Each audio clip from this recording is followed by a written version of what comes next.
Welcome to Conscious Living Collective, transformative journey in consciousness with community of like-minded people. My name is Tomek. I'm a scientist and a teacher. And in this live session, we blend the latest in scientific research, the deep wisdom of mindfulness, and the art of fulfilled living. As always, this is an invitation for you to have your own first-hand direct experience and emerge on the other side with renewed sense of purpose and well-being. Welcome to today's session of CLC, as we call it, amongst those who join on a regular basis. And right here at the start, I want to welcome you, my wonderful patrons. Hello, Carmela. Hello, Anne. Very good to see you here. And those of you who are joining mostly on a regular basis, hello, Sandy. Hello, Marge. Hello, Joey. Very good to see you here. And thank you, in the spirit of Conscious Living Collective, thank you all for helping me to welcome all the newcomers. So if you are here for the first time, feel free to raise your hand and I will acknowledge your presence. In the meantime, Gwendolyn, very happy to see you here. You're definitely not late. We are still in the very introductory part of our session. Hello, Seth, wonderful friend. Thank you for being here and holding the space for all of us, because it's a Conscious Living Collective. It's a place where we connect. It's a place where we commune. I don't know, the word of communing came to mind. And it's very apt, I would say, in the spirit of today's topic, which is conscious relationships. What are conscious relationships? And a few surprising answers hopefully will come up here. Hello, Mark. Good to see you here. There's Mark and Faith Marg. Very good to see you here. I have a feeling that both, I'm not sure about Mark, but Faith Marg for the first time, based on my recollection of the faces, little icons that floating under my screen. For those of you, I want to say Conscious Living Collective is, as the name indicates, about consciously exploring collective nature of our consciousness. And it consists of two parts. Conversation, where we establish we talk about the topic, and the second part where we meditate together. And I always dare say that meditation is the experiential part. The conversational part is the intellectual part, which, as for those of you who know me, I very much enjoy. I call myself intellectual. I use my intellect as a tool of deepening consciousness, or as a gateway to opening myself to consciousness. And I know for a fact that so many of you, you have different tools, you have different gateways that you use, and you are all welcome here, and you are all welcome to share your experience. Mark asks, can you be unconscious for decades? I dare say that most of us spend our lives unconscious, and actually even research jumps on that. And when I say unconscious, we simply don't know what's happening around us. We're on autopilot, because just because our body is alive and our cells are performing what they are meant to perform doesn't mean that the consciousness needs to be present to it. Our consciousness needs to be present to it. This is the beauty of it. But I want to also say that for those of you who are joining for the first time, this is the 5th session out of 6th session series that I come back to. Hello, Diane. That I come back to course I created a couple of years ago called 6 Pillars of Conscious Living, that in a sense was inspiration to creating Conscious Living Collective, the very group that you are part of right now. And the reason I'm revisiting this course is because over these many years, I have changed. And I want to reflect back of what I have written there and how this evolved into what it is now. So we're taking each episode on board, and we consider it once again. Hello, Tosca. Good to see you here. So this is it. And today, episode 5, or pillar number 5, which is conscious relationships, or if you want to use the scientific term, which again does not cover all of it, it's social intelligence. How many of you raise your hand if you are familiar with the concept of social intelligence? Yeah, let's start here. I'm going to test my audience for attentiveness. just raise your hand. Oh yeah, you can send your heart as well. If it's raising your hand is too much, just press the gratitude thing, which is not meant to. Yeah, yes. Yeah. Yeah. EQ, Mark. Emotional intelligence. Yes. But emotional intelligence, both actually works. Yeah, emotional intelligence. Social intelligence will have a couple of extra layers. But again, does not cover the entire thing. So I want to start with actually story that I use in my course. And to be more, I can do it. 6 Pillars of Conscious Living. I'm going to post a card that will give you an access to this course. So if you, the course I'm talking about. And I started this course when I was revisiting it. I started with the story from over 15 years ago, and I visited a wonderful West Coast of the US. And I was traveling the famous 101 route towards Portland. And I wouldn't say stumble upon, but I passed by the Redwood Forest. And Redwood Forest, as many of you and most of you may know, is very famous for the biggest trees in the world, the sequoia trees. And those majestic trees have grown there for hundreds of years. One of the oldest trees in existence, also the biggest trees in existence. And what surprised me was, how such a tremendously big tree can survive in a climate, as I was told by the guide who explained as a story of a redwood tree, grow in pretty vicious climate, full of winds and blizzards and whatnot. So he asked us, a group that he was leading, what do you think? Why those trees can survive for so long? And obviously one of us, with the support of others, say, yeah, they grow very, very deep roots. And the guide said, no, actually, sequoia trees have surprisingly shallow roots. So we said, okay, so how they can survive? And the guide went on to explaining, well, the reasons actually that they survive so long, because the nature of sequoia trees is to not only grow roots, but by nature seek the roots of other trees nearby, other sequoia trees nearby. And once they find those roots, they create a network, they interconnect. And as a matter of fact, when the wind blows, you're not only a single tree, but usually a forest of trees that withstands that storm or blizzard together. And obviously, this is a metaphor for our session today, that relationships are indeed important. I want to establish that at the very beginning of the session, that relationships are not only important in our life, but relationships are fundamental to our existence. And you would not incarnate here if you consider yourself introvert, for instance, and you think, oh, I don't need people around me to be myself. As a matter of fact, I prefer not to have people around me to exist. That's just an illusion. It just means that you interact with people in a different way. But because you are here, you are on the deeper level interested in interconnecting, and that's how you evolve. That's how we all evolve. The connections are very important to each and every one of us, regardless of the social status, on the mental state, if you will, and on what we think about ourselves, or what we think of ourselves. It's just a matter of, in the spirit of Conscious Living Collective, of exploring the nature of these connections consciously. Because just because we are social creatures, it doesn't mean that each of us connects in the same way. And this is the difference.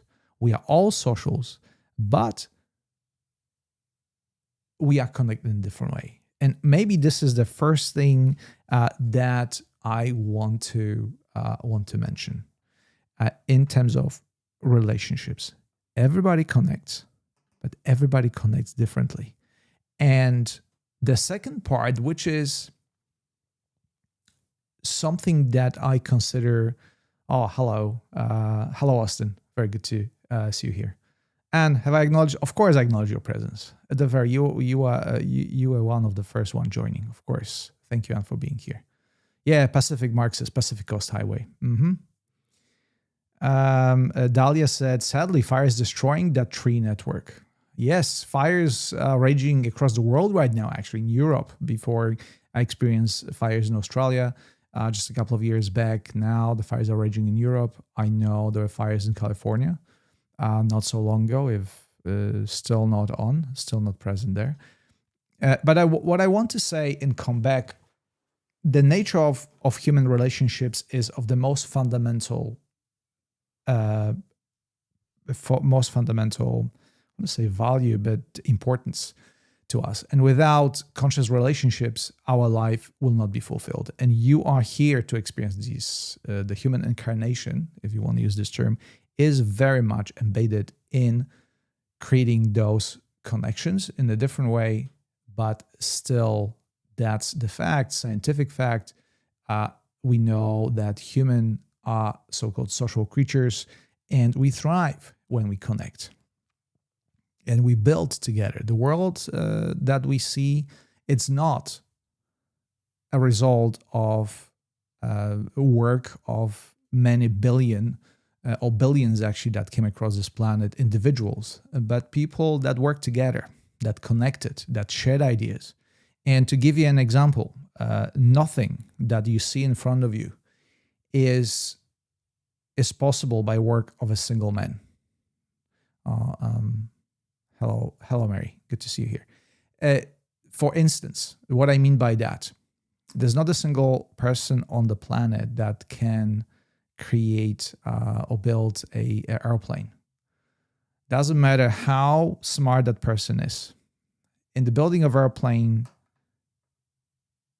it takes hundreds, if not thousands, of people who can who have the knowledge how to get the metal ore from the earth, how to process it, how to transfer it or convert it into parts, how to put those parts together. And you would think like, yeah, it would make sense that it takes many people to assemble a plane. But I'll give you another example. There's not a single person on this planet that could create a pencil from scratch. A pencil, which is basically a graphite core surrounded by wood, right? There's not too many people that know, first of all, how to dig out a coal, right? We know coal. Most of us know that core is carbon, and how to convert that carbon into graphite. Use the special tools. First of all, how to harvest the wood, how to transform the wood, the raw wood, into a form of a pencil and put a paint on it, and so on and so forth. So we are very not only relational creatures, but very interdependent. And I think that's the acknowledgement that many of us are not willing to make these days. As a matter of fact, we're creating more and more world in which we want to feel more independent. And we want to, mostly with money and wealth, we want to create that illusion, I would dare say delusion, because it's dysfunction of the independence. But again, even if you take an example of a pencil, none of you, including me, can create a pencil from scratch. If I put you, just go outside and I give you a year to create a pencil, just a regular, simplest pencil, you won't be able to do it. You will need the help of others and skills of others and the knowledge of others and expertise of others, right? So let's start here. And this is the nature of the system we created, nature of the humanity, and that's why the importance of relationships that we create. And now the second part is, what does it take to create a conscious relationship? And as we all know it, this is an art, right? This is an art of creating healthy, fulfilling relationship with other person. It's difficult. Thomas Campbell, a nuclear physicist and consciousness explorer, says that even though he went through many wonderful things, explored many different theoretical scenarios, and explored consciousness on many levels. Nothing challenged him as much as his relationship with the loved one, because relationships are challenging. They are very challenging. We all want them in a different way, once again, but we all want them, and they are always challenging.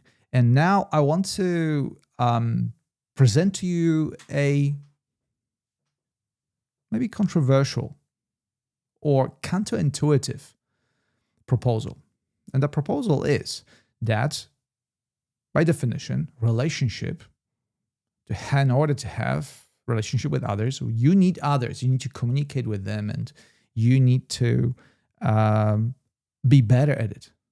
But surprisingly, science shows that the quality of the relationship that you develop in your life, it's actually not dependent as much on how many people you know, but how well you know yourself. So the first relationship that you discover, cherish, and develop is the one with yourself. And the self, as we know, has many layers, right? It's not just a layer of what we even consider the self. The self, as we know it, is mostly personality. And when we introduce ourselves to somebody, to other person, usually we use what we do, how we are, the other see us, tall, short, male, female, so and so, right? But the most important interface, let me use the word of interface, a computer term, depends on what is your relationship with yourself, how well you know yourself. The description in the temple in Delphi, on Apollo temple in Delphi, is know others. It's know thyself. This is the first principle upon which, and again, this is very counterintuitive because relationships includes others. But the fundamental nature of every relationship starts with the relationship with yourself. And this is for me so important because I've been thinking and retrospectively exploring myself, deconstructing myself for many years now. And the deeper I go, the more I discovered, but I certainly cannot see end of that part. But what I've noticed, my relationships over the years evolved very differently. And there are some relationships I've dropped. There are some people I'm no longer friends with. Not because I'm better, they're worse. Or I'm somehow spiritually more evolved. No, simply we grew apart, which is not a bad thing. We simply have chosen different paths. And those paths no longer intersect. There's nothing really wrong with that. And I know this is very difficult to say what comes to me when, for instance, we talk about the family, right? Because family members are those who we assume always, well, it's my father, it's my mother, it's my brother, it's my sister, right? These are relationships that are for life. And on one level, they are. But on many other levels, they are not. And in nature, there is maybe one example does not really confirm the rule, but there are many species that actually, after the children or the offsprings grow, they're being thrown away out of the nest, so to speak. Both as birds and other species, they very much do that because it's necessary for parents to let their offsprings to go and explore. And in terms of, this definition of conscious relationships and alignment, and as we grow apart, very often this might be shocking. But it's the difficult part of creating conscious relationships. If they use the words of Sting, if you love them, set them free. I'm not saying this is the case always, but your evolution, conscious relationships, sometimes include letting someone go and go on their own path. And by the way, this is not just a one-person decision. Ideally, this is a mutual decision done in love or with love, if you will. and we move apart. But again, coming back to something that is continuous inspiration for my meditation practice and my self-development is, if I know myself better, if I master my emotions, if I get to the nature of my thoughts, where they are coming from, if I know my character, if I know, I'm going to use the term here that you're mostly familiar with, if you know your boundaries, only then you are ready to create conscious and fulfilling relationships. Because I want to say to you a thing that, again, maybe a bit controversial. You are not here to like everyone. And not everyone is here for you to be liked. We live in times where appearance is so important. And maybe this is part of the problem, that we create this illusion that, oh, you are this celebrity that is loved by absolutely everyone. But remember, this is not a real picture. We went to see a movie yesterday named Odyssey. Many famous actors play there. Matt Damon, Anne Hathaway, Charlize Theron, and many others. And they play characters beloved by many. But I reminded myself, they are characters. There's nothing real about them. Maybe the story is real, hopefully, to learn from. But the people that play the characters, they get paid for it. It's entertainment. And we sometimes mistake the entertainment for life. We mistake that conscious relationships is yet another performance where we are misaligned fundamentally with ourselves and with who we are. Don't you feel sometimes this way?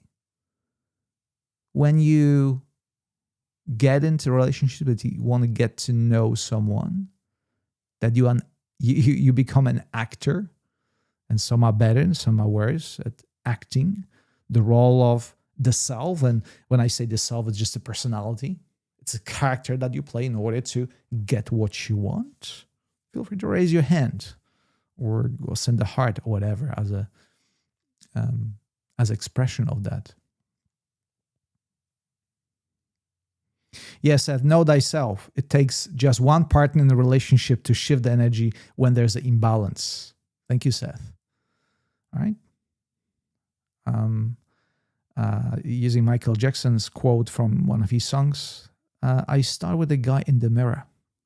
How important that the relationship that we have with ourselves, with the guy in the mirror, it's so important. If you want to create conscious relationships, start with yourself and start with checking in with yourself. What are your boundaries? What are your values? Are you connecting with people that you share values with? It doesn't matter how much you want them to like you. If you misalign on the fundamental level of your core values, relationship, it won't be sustainable, right?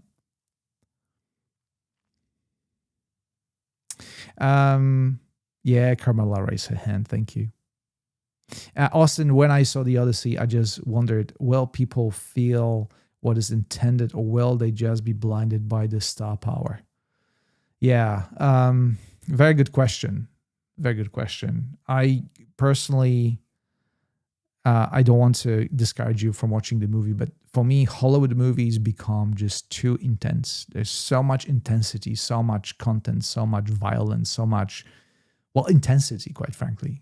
3 hours of that, we decided with my partner, yeah, we are unlikely going to cinema, watch any Hollywood movie anytime soon, because just too much.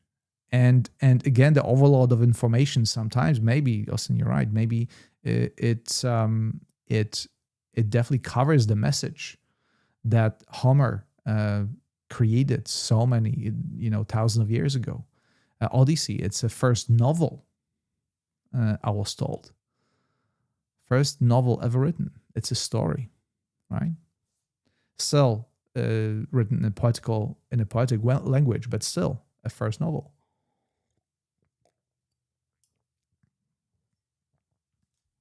So yeah, hello, Laura. Also, the reflection of the story of my own life is what helps to grow. Yeah.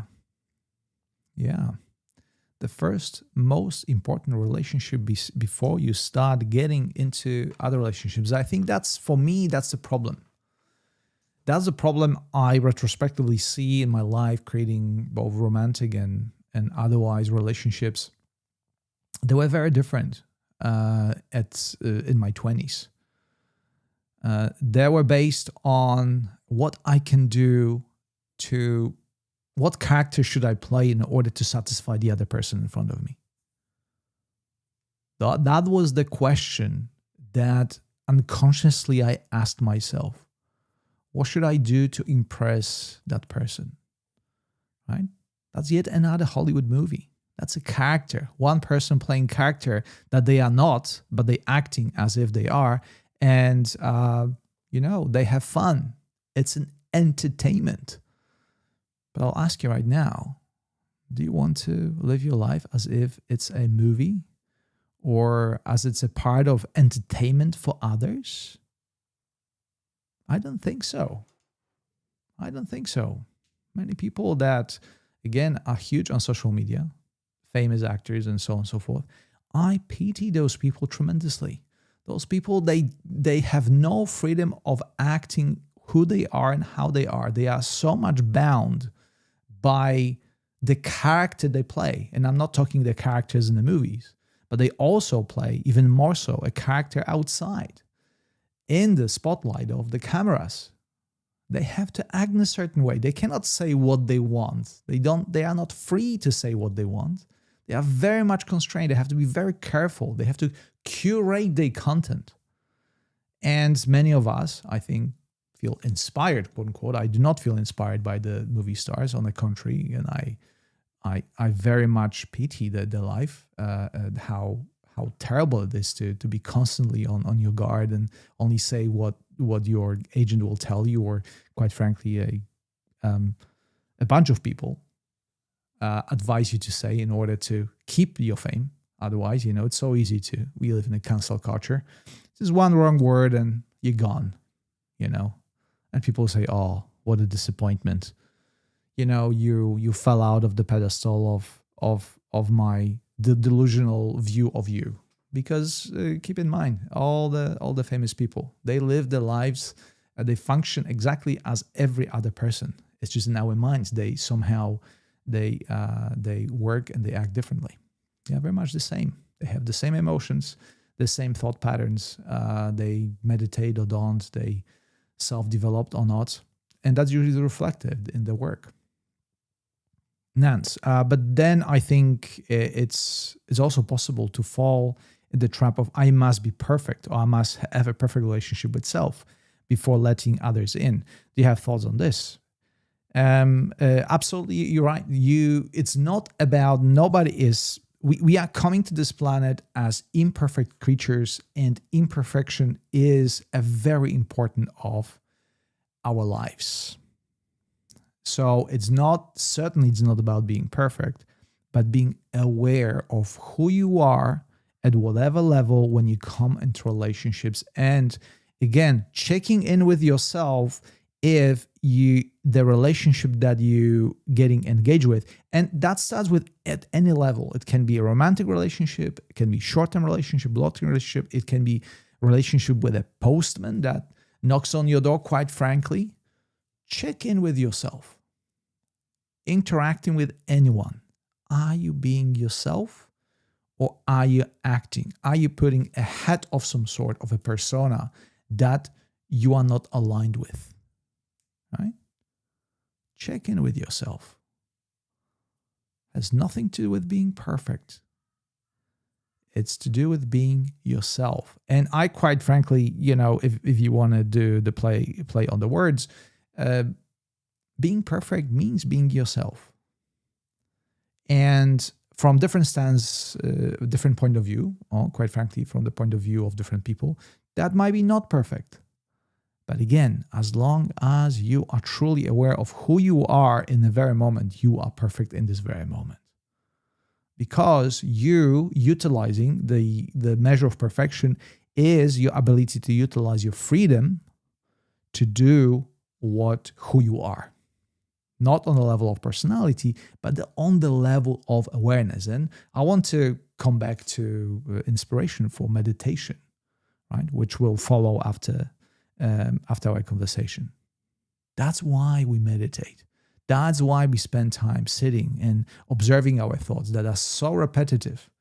Are not our thoughts. They are thoughts that have been given to us by society, by our parents, by our friends, and we just repeating the same patterns.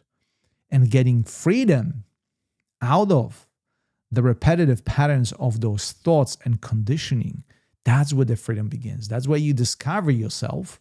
And again, we spoke about it during last session. By the way, if you want to revisit those sessions, I all stream them simultaneously to my YouTube channel. So we started with movement, and we talked about nutrition, sleep. Last week, we talked about awareness, and today we talk about conscious relationships, or social intelligence, if you will. All those sessions are available and on my YouTube channel, and obviously the course itself, 6 Pillars of Conscious Living, here on Insight Timer. So yeah, coming back to my motivation for meditation, knowing thyself and really dissecting the nature of your thoughts, and finding that you are more than your physical body and more than your thoughts. And based on our previous session last week, going into awareness, where you truly strip down all the conditioning, all the layers that you only put on like an actor playing in a play, or what's underneath. The questions that we asked last week was, what would you do if there are no longer problems to solve, right? What happened when you don't have those pesky thoughts, that you don't have to work, that all bills are being paid, all the relationships are perfect? What's going to happen to you? And many people get scared. You all of a sudden get, it's like, what do you mean? No challenges? No problems to solve? No nothing? Oh, it's a vacuum. You start feeling uncomfortable, and your personality certainly will, because the first response that you get is not from the level of awareness, it's from the level of personality.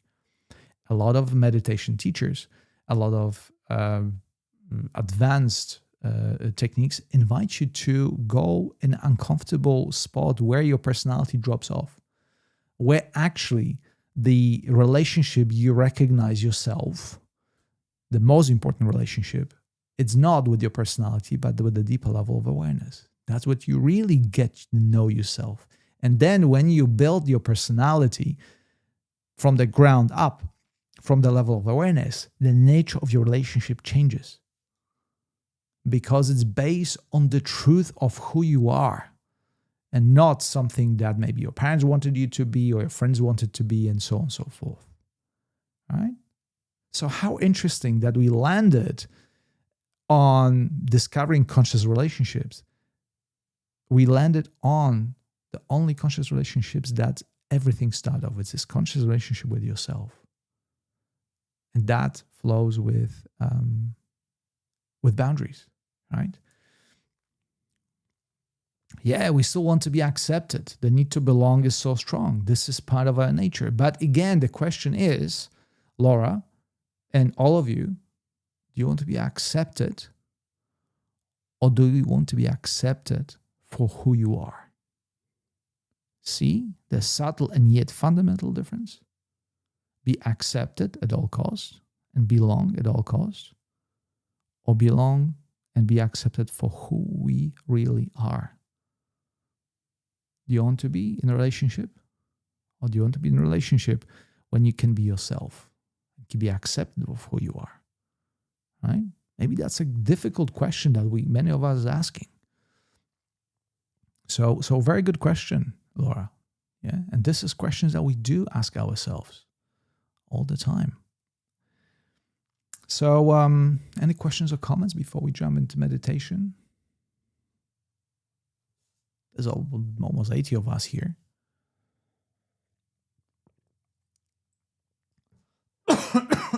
Sorry.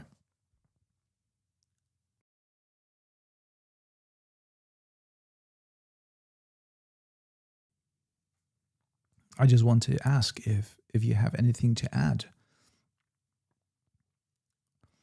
Or maybe one question before we start, being very practical.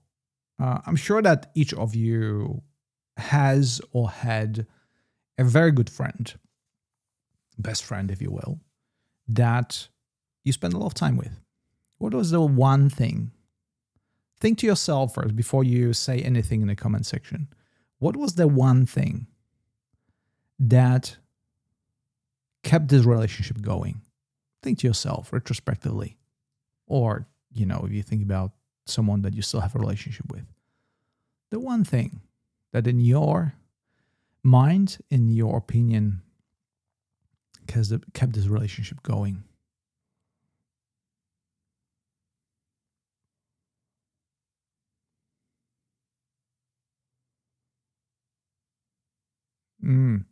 Also, acceptance and transparency. Caleb, shared trauma. How interesting. Yeah? I think, yeah, because he or she is so awesome. No, because we shared similar challenges. Amazing. Laura says, trust. Nance, ease. Yeah? Nance, I would love you to elaborate on that. Joey, acceptance and embracing of every change through every season. Laura, trust. And my effort. Dahlia, honestly. Joanne, camaraderie. Michelle, the love for each other. Again, I would love to hear more about that love. If there's anything specific. Love seems like such a big term. Asargal, learning more about myself. Yes. Gwendolyn, that's why I haven't dated in several years, because I get so caught up in being what the other party wants that I lose myself. Then I wake up months later unhappy in the relationship and feeling like the other party doesn't really know me.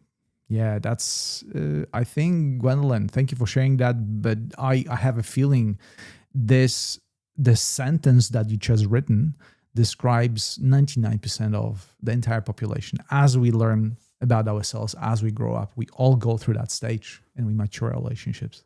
And Austin, laughter. Yeah, for sure. Laughter. If you can laugh with the other person, that's a tremendously amazing, that's a tremendous indicator of long-lasting relationship. The ability to be genuine, fully present and transparent in their presence. Yeah. Authentic, being authentic. Yeah. Nance, ease, humor, play, holding each other in positive regard, care, comfort with silence. Diane, reciprocity. Yeah, this relationship, it's a two-way street, always. If you find yourself in a relationship that it's a one-way channel, either the person gives to you or you are the only one who's giving, then it's time to reflect, to see if you are truly yourself in this relationship. Carmela, my acceptance of the friend. And Laura, enjoying the company. And enjoying the company, it includes the core word there is joy, right? Mindful and conscious relationships are joyful relationships. And remember, I want to bring that back. Who said that? Caleb said that shared trauma helps conscious relationships. Just because even traumatic experience can be joyful when we get together. Right? I can share my example. Share example from my own experience. A couple of years back, we were stuck in fires. There were raging fires in Australia in southern New South Wales, and we were basically trapped in a triangle of fire. There was no escape. There was no electricity, and we had to wait a couple of days. But it was certainly challenging and maybe scary. But the fact that we're together, not only actually with each other, but other people around us, make it. I still remember this relationship as a very positive one. Right? It was a very joyful experience in being challenged. Yeah. Thank you all for sharing. This is the nature of Conscious Living Collective. We're sharing honestly our preferences. We honestly sharing who we are. Right? There's a reason why so many of you keep coming back to this space of Conscious Living Collective. Right? That's where we cultivate. Even though it's only virtual, it's only one level of the relationship. It's still a conscious relationship. It's a continuous invitation to become more conscious about who you are, about who we are. And when you let me add to the list of all the things that you mentioned in the comment section. Let me just say that when you are in a conscious relationships, you are much more likely to be vulnerable and share things about yourself that you are not willing to share with people you don't know. Right? Honesty. Many of you actually mention it. Honestly, not only about what you think about others, but what you struggle with. So there you go. Well, thank you so much, all of you, for this conversation. Now I will guide you into a meditation where you will consider the relationship that you have, first of all, with your thoughts, second of all, with your sensations, with every experience that emerges out of your awareness, and do it joyfully. And we will do it together. So you see the qualitative difference that happens when we meditate together. This is because we are all social creatures and we connect all on the level of awareness. Even though we are thousands of miles away from each other, that connection is beyond time and space. And the only way to experience it for yourself is to close your eyes, sit in a comfortable position, and let it happen. Allowing is indeed a big part of every conscious relationship and relationship with yourself. I will play for you once again Peter Helland, as I mentioned at the beginning, and his wonderful piece called Time.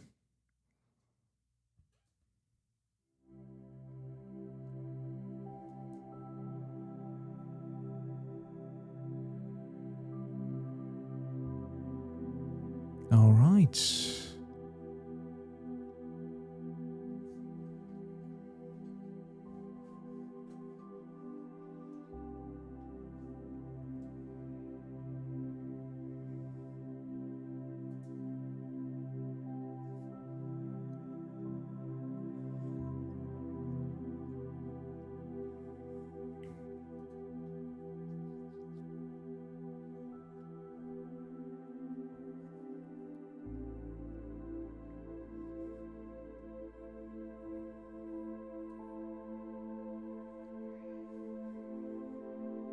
The most important relationship that you ever will involve yourself with is not with the other, but with the self. Every other relationship will be a reflection of how well you know yourself, how good of a friend you are with the self. And that's where we start this meditation, by recognizing the first level of the relationality, and that is with your body. When you ask, quote unquote, your body, what is the position in which I feel most at ease?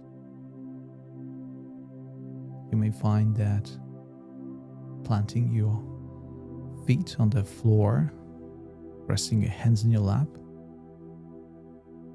sitting in a position that allow you unrestricted flow of your breath is where your body feels the most comfortable. Maybe lying down even.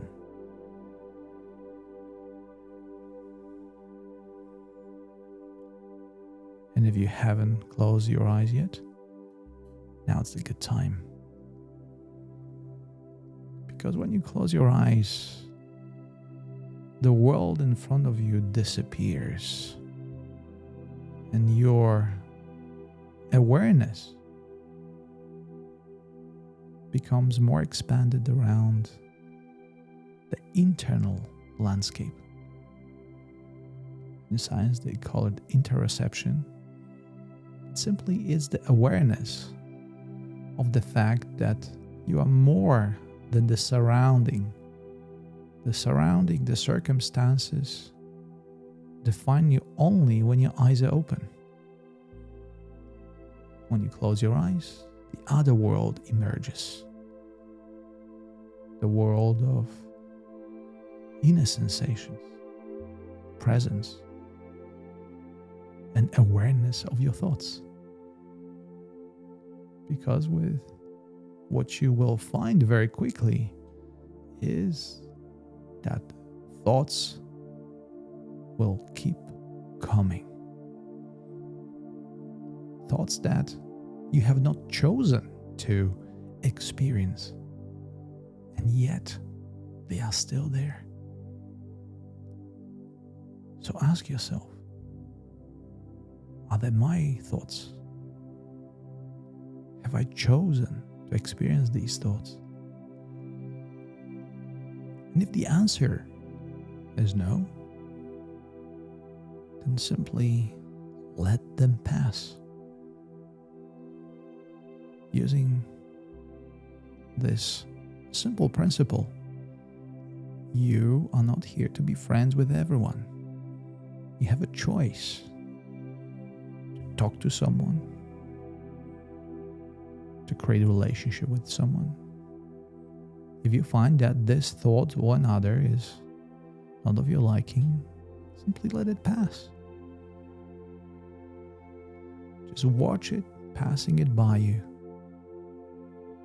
You staying calm, not engaging in the quote-unquote conversation. And if you're patient enough, if you're willing to work on this relationship with your thoughts, you will find that over time you will get better. Thoughts, knowing that you are not willing to engage with every single of them, will leave you alone, so to speak. You may find these moments filled with more spaciousness, more openness, more ease. And see for yourself if you can be more of yourself, more of who you are, in the absence of thoughts. When the sensations do not concern you. A little itch that you'd be compelled to scratch immediately. You simply observe, let it be.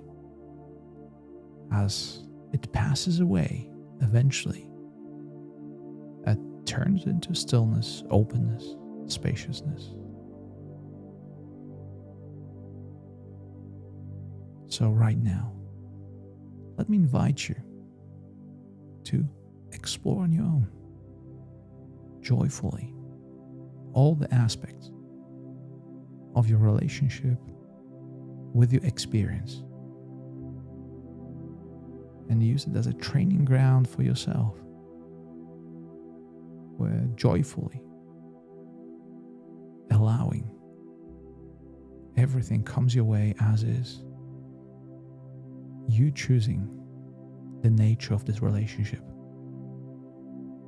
And as always, I will be here by your side to support you in every choice that you make.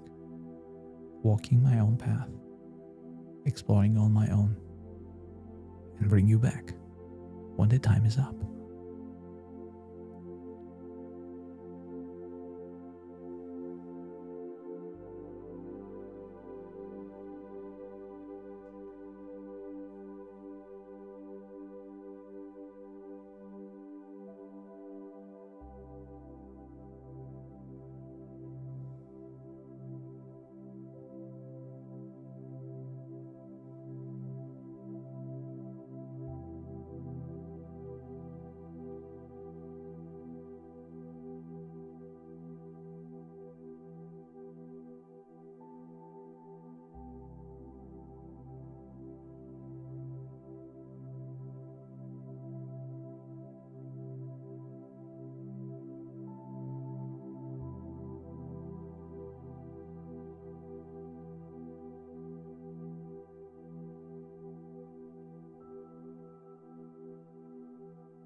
And now it is time to shift your awareness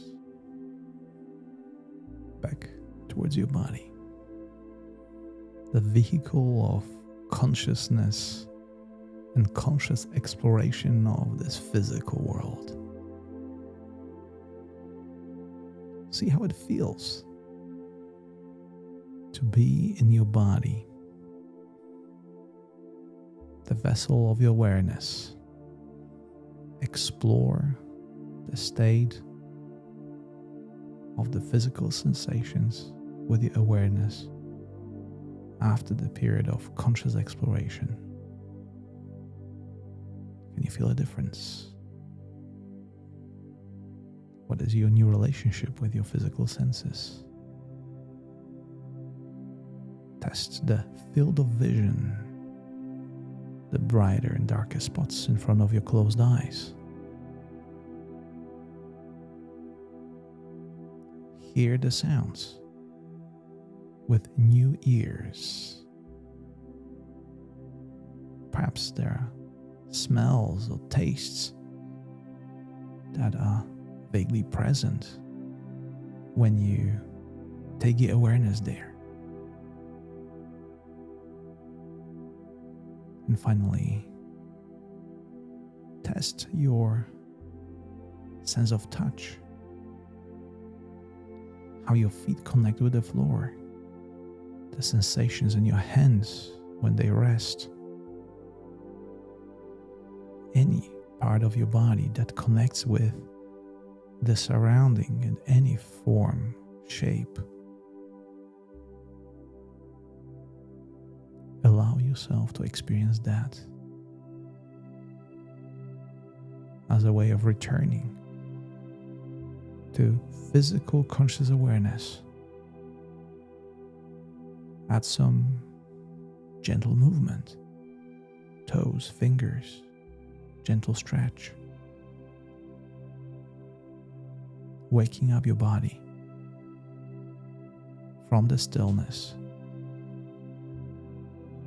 And finally, take one deep, conscious breath in through your nose. And exhale through your mouth.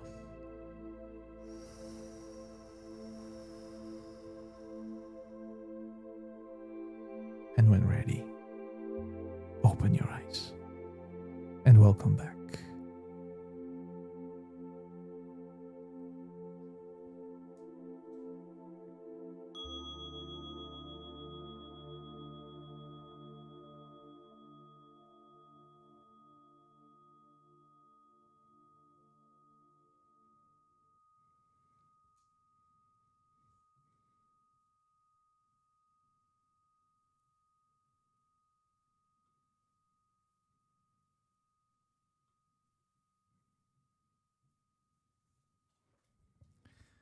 Thank you so much for meditating with me. I saw your messages about my voice being difficult to hear. Give me a sign if more of you experience that. I might check my equipment or connection. It seems to be all right, but I'm not sure. Maybe indeed I have some technical difficulties, which I'll be happy to work on in just a moment. So, can you still hear me, most of you? Thumbs up. Yeah, it was good. All right, all good here, good. Now is good, but it was okay. All right. Let me switch the screen to the full screen. Thank you, Gwendolyn.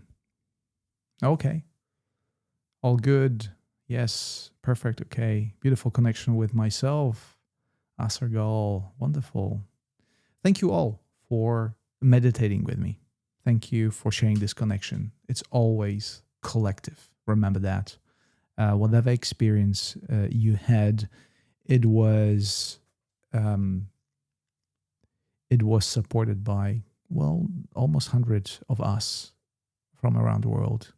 This is the power of the collective. And thank you for exploring conscious relationships with me.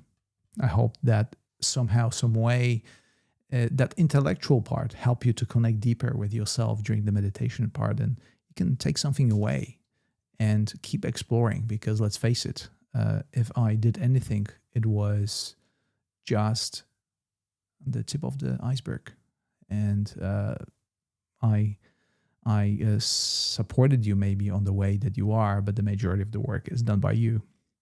So once again, thank you for sharing your thoughts. Thank you for sharing your presence. Next week, last pillar, sixth pillar of conscious living, which is personal growth. I call it personal growth, but for many of you, it takes a shape of a purpose. We'll be talking about that and many misconceptions that are related to that. Thank you so much, V. Thank you for your kindness. And thank you all once again for your presence. I will leave you with Peter Helen and his wonderful music. And I look forward to seeing you next week.